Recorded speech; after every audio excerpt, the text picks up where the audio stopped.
விஜய் தான் முதல் காரணம்னு சொல்ல முடியாது. எப்படி இவ்வளவு பெரிய ஒரு கட்சித் தலைவர் எப்படி இதெல்லாம் வந்து யோசிக்காம பேசுறாரு அப்படின்றது தெரியல.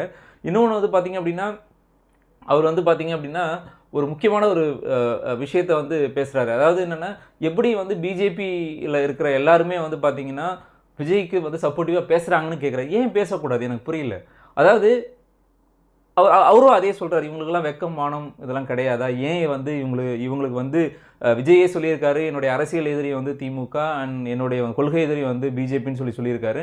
சொன்னதுக்கு அப்புறம் ஏன் வந்து இப்படி போய் பேசுறாங்க? அவருக்கெல்லாம் வந்து எதுவுமே இல்லையா?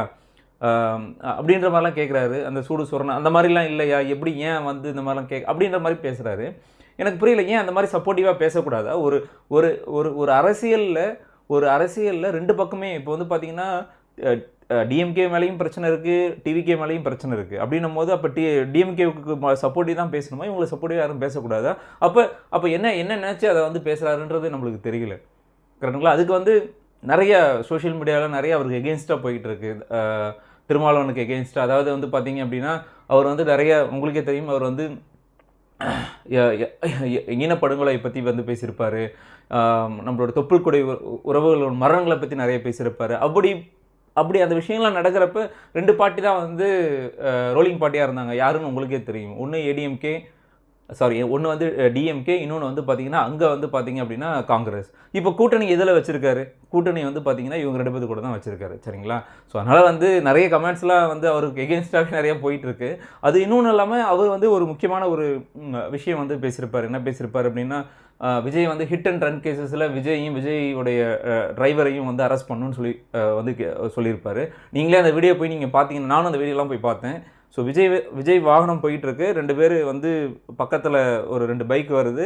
ஸோ அவங்க 2 பேத்துக்குள்ள லைட்டா கொஞ்சம் தள்ளி இந்த பக்கம் ஃபர்ஸ்ட்டு ஓட்டுனவர் இந்த பக்கம் லைட்டா இந்த பக்கம் வரும்போது தட்டி, இந்த பக்கம் அவருடைய வண்டியோட வாகனத்துல வந்து டயர் கிட்ட வந்து விட்டுர்றாங்க. நல்ல வேளை எதுவுமே ஆகல.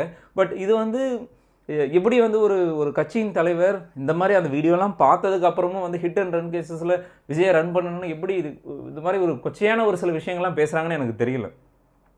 அந்த வீடியோல அப்படி ஒண்ணுமே கிடையாது. இப்ப இந்த ஹிட் அண்ட் ரன் பத்தி பேசும்போது, இப்போ ரீசென்ட்டா இப்போ ஒரு விஷயம் உங்களுக்கு நடந்தது உங்களுக்கே தெரியும். அதாவது அவர் ஹிட் அண்ட் ரன் கேஸஸ்ல வந்து ஆ ஆ அ ஹிட் அண்ட் ரன் கேஸ்ன்னு சொல்றாங்க. பட் ஆனா ஒரு அவருடைய வாகனம், அவருடைய அ என்ன சொல்றது? ஒரு கார் வந்து பார்த்தீங்கன்னா, ஒரு பைக் மீது வந்து மோதுன மாரி சொல்றாங்க. பட் என்னன்றது விவரம் தெரியல. அத பத்தி பேசிட்டு வராங்க இப்ப.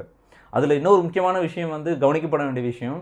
அதாவது இவர் வந்து க்கு அ அ நீதிபதிகளுக்கு குரல் கொடுக்க தான் ஒரு போராட்டம் நடத்திட்டு, போராட்டம் முடிச்சுட்டு அவருடைய கார்ல வரும்போது,